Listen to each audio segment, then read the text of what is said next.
নমস্কার সকলকে উৎপলস এডওয়ার্ড চ্যানেলে স্বাগত। দেখো আমরা অলরেডি ক্লাস 8 এর লেসন 12 ওয়াল্টার জন ডেলামেয়ার লেখা সামোয়ান কবিতার প্রতিটি লাইনের বাংলা অনুবাদ ও বিশ্লেষণ করেছি আগে ভিডিওতে, এবং অ্যাক্টিভিটি 7 পর্যন্ত প্রত্যেকটি প্রশ্নের উত্তর নিয়ে ডিটেলসে আলোচনা করেছিলাম। আজকের ভিডিওতে আমরা অ্যাক্টিভিটি 8A এবং 8B যে দুটি রাইটিং আছে তার উত্তর নিয়ে ডিটেলসে আলোচনা করব। তাই তোমরা ভিডিওটা স্কিপ না করে অবশ্যই প্রথম থেকে শেষ পর্যন্ত দেখবে। আর যারা চ্যানেলটা প্রথম দেখছো বা এখনও সাবস্ক্রাইব করোনি তারা অবশ্যই সাবস্ক্রাইব করে পাশে থাকা বেল বাটনটা প্রেস করবে, যাতে পরের ভিডিওগুলো আপলোড করার সাথে সাথে তোমাদের কাছে নোটিফিকেশন পৌঁছে যায়। আর যারা আগের ভিডিওটা দেখোনি, অর্থাৎ কবিতার প্রতি লাইনের বাংলা অনুবাদ বিশ্লেষণ এবং অ্যাক্টিভিটি 7 পর্যন্ত প্রত্যেকটি প্রশ্নের উত্তর নিয়ে যে ভিডিওটা আমি আপলোড করেছি তার লিঙ্ক আমি ডেসক্রিপশন বক্সে দিয়ে দিয়েছি, তোমরা অবশ্যই দেখে নিও। দেখো অ্যাক্টিভিটি 8A কি বলা আছে দেখো। সাপোজ মনে করো you spent a moonlit night, তুমি কাটিয়েছিলে একটা চন্দ্রালোকিত রাত্রি in a forest guest house, একটা ফরেস্ট গেস্ট হাউসে, যে অতিথি নিবাসে, জঙ্গলের এক অতিথি নিবাসে তুমি একটা চন্দ্রালোকিত রাত্রি তুমি কাটিয়েছিলে, এটা ধরে নাও। Write a paragraph of about 80 words, একটা প্রবন্ধ লেখো 80 ওয়ার্ডের মধ্যে অন ইউর এক্সপিরিয়েন্স, তোমার অভিজ্ঞতা নিয়ে। Mention the sounds that you heard there, উল্লেখ করবে শব্দগুলো যেগুলো তুমি সেখানে শুনেছিলে। দেখো উত্তরটা তোমাদের জন্য লিখে দিয়েছি, দেখে নাও। লাস্ট ডিসেম্বর, গত ডিসেম্বরে, I went to Similipal wildlife sanctuary of Odisha, আমি গিয়েছিলাম উড়িষ্যার শিমলিপাল ওয়াইল্ড লাইফ স্যাংচুয়ারিতে উইথ মাই প্যারেন্টস, আমার বাবা মায়ের সাথে।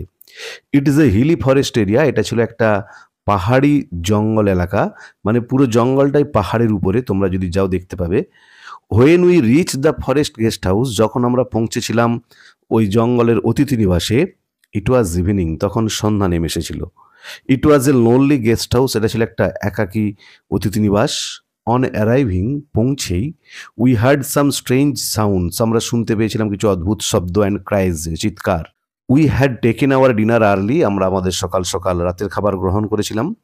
বিফোর গোয়িং টু বেড, শুতে যাওয়ার আগে, I went to the roof of the guest house, আমি গিয়েছিলাম গেস্ট হাউসের ছাদে। I was alone there for some time, আমি সেখানে একা ছিলাম কিছুক্ষণের জন্য। I had some curious and horrific experiences, আমার হয়েছিল কিছু অদ্ভুত এবং রোমহর্ষক অভিজ্ঞতা। I saw the darkish forest environs bathed in the silver moonlit, আমি দেখেছিলাম রূপালী জ্যোৎস্নার সাত আধারি বন্য পরিবেশ। It makes the atmosphere elusive, এটা এইখানকার পরিবেশটাকে মায়াবী করে তুলেছিল। অ্যাট দিস মোমেন্ট, সেই মুহূর্তে, আউলস ওয়ার হুটিং, পেচারা চিৎকার করছিল। ক্রিকেটস ওয়ার হুইসলিং, ঝিঝি পোকা ডাকছিল। সামটাইমস, মাঝে মধ্যে, দ্য রোর অফ টাইগার্স, বাঘের গর্জন। সারপাস্ট দ্য হুটিং, অতিক্রান্ত করছিল পেঁচার ডাককে। আই ওয়াজ ফিলিং স্কেয়ার্ড, আমি আতঙ্কিত অনুভব করছিলাম। অ্যান্ড সিভারিং, এবং কেঁপে উঠেছিলাম। When I hard a strange deep and long roaring, যখন আমি শুনতে পেয়েছিলাম অদ্ভুত, গভীর এবং দীর্ঘ আওয়াজ অফ অ্যান অ্যানিম্যাল, একটা প্রাণীর, যে একটা অদ্ভুত প্রাণীর দীর্ঘ, গভীর এবং অদ্ভুত আওয়াজ যখন আমি শুনতে পেয়েছিলাম, তখন আমি ভয় পেয়ে গিয়েছিলাম এবং কেঁপে উঠেছিলাম। The forest also looked mystic, জঙ্গলটাকে দেখাচ্ছিল মায়াবী। ইন দ্য সিলভার মুনলাইটে, রূপালী চাঁদের আলোতে। আউট অফ ফিয়ার, ভয়েতে, আই কেম ডাউন স্টেয়ার্স, আমি সিঁড়ি দিয়ে নেমে এসেছিলাম। অ্যান্ড ওয়েন টু বেড, এবং বিছানায় গিয়েছিলাম। দেখো আরেকবার ভালো করে বলে দিচ্ছি, তোমরা কমা ফুল স্টপগুলো ভালো করে দেখে নেবে। দেখো, last December I went to Similipal wildlife sanctuary of Odisha with my parents, full stop. It is a hilly forest area, full stop. When we reach the forest guest house, comma, it was evening, full stop. It was a lonely guest house, full stop. On arriving, comma, we heard some strange sounds and cries, full stop. We had taken our dinner early, full stop. Before going to bed, comma, I went to the roof of the house, full stop.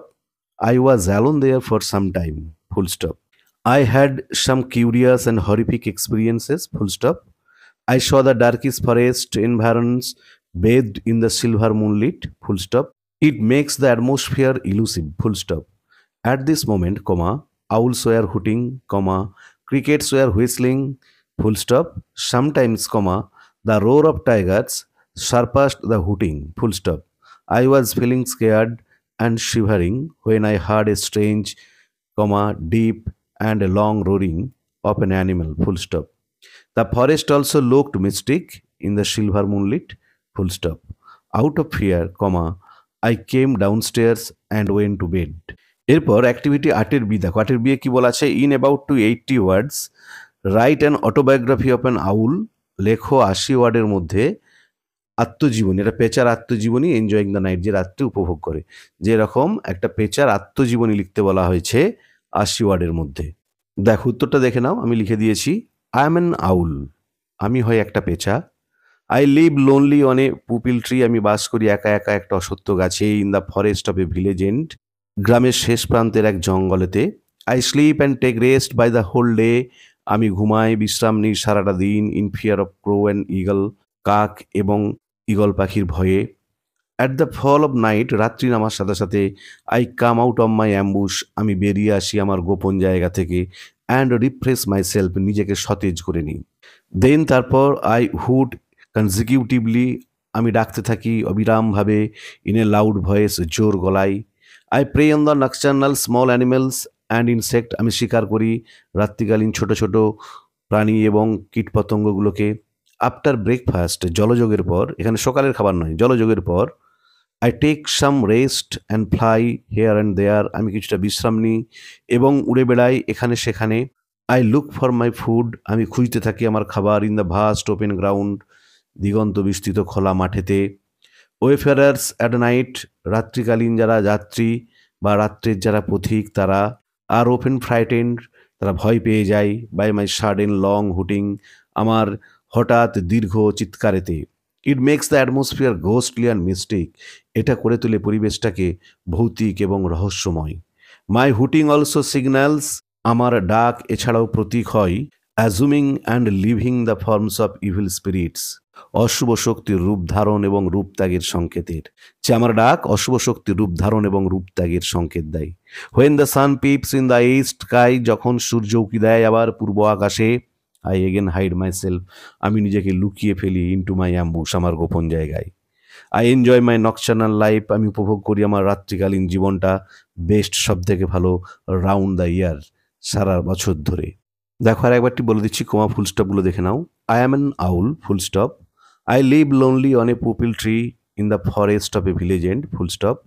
I sleep and take rest by the whole day in fear of crow and eagle, full stop. At the fall of night, comma, I come out of my ambush and refresh myself, full stop. Then I hoot consecutively in a loud voice, full stop. I prey on the nocturnal small animals and insects, full stop. After breakfast, comma, I take some rest and fly here and there, full stop. I look for my food in the vast open ground, full stop. Wayfarers at night are often frightened by my sudden long hooting, full stop. It makes the atmosphere ghostly and mystic, full stop. My hooting also signals assuming and leaving the forms of evil spirits, full stop. When the sun peeps in the east sky, comma, I again hide myself into my ambush, full stop. I enjoy my nocturnal life best round the year, full stop. তাহলে আজকের ভিডিওতে আমরা class 8-এর lesson 12 Walter জন ডেলামেয়ারের লেখা someone কবিতার শেষে যে দুটি writing activity ছিল, অর্থাৎ অ্যাক্টিভিটি 8A এবং 8B, এই দুটি রাইটিংয়ের উত্তর নিয়ে ডিটেলস আলোচনা করলাম। ভিডিওটা ভালো লাগলে তোমরা অবশ্যই লাইক, শেয়ার ও কমেন্ট করে জানাবে। আর যারা চ্যানেলটা আজ প্রথম দেখছো বা চ্যানেলটা এখনও সাবস্ক্রাইব করোনি, তারা অবশ্যই সাবস্ক্রাইব করে পাশে থাকা বেল বাটনটা প্রেস করবে, যাতে পরের ভিডিওগুলো আপলোড করার সাথে সাথে তোমাদের কাছে নোটিফিকেশন পৌঁছে যায়। আমি অলরেডি ক্লাস 8-এর প্রত্যেকটি লেসনের প্রতি লাইনের বাংলা অনুবাদ বিশ্লেষণ এবং প্রত্যেকটি অ্যাক্টিভিটির উত্তর নিয়ে ডিটেলস আলোচনা করে ভিডিও আপলোড করেছি। তার লিঙ্ক আমি ডেসক্রিপশন বক্সে দিয়ে দিয়েছি, যারা দেখোনি তারা অবশ্যই দেখে নিও। এছাড়াও তোমাদের প্রয়োজনীয় গ্রামার, যেমন voice change, narration change, clause, phrase, joining, transformation of sentence, article প্রিপোজিশনের ব্যবহার, এসব নিয়েও ডিটেলস আলোচনা করে ভিডিও আপলোড করেছি। যারা দেখোনি তাদের জন্য আমি ডেসক্রিপশন বক্সে লিঙ্ক দিয়ে দিয়েছি, তোমরা তোমাদের প্রয়োজন মতো এবং সময় মতো দেখে নিও। ভালো থেকো সকালে, ধন্যবাদ।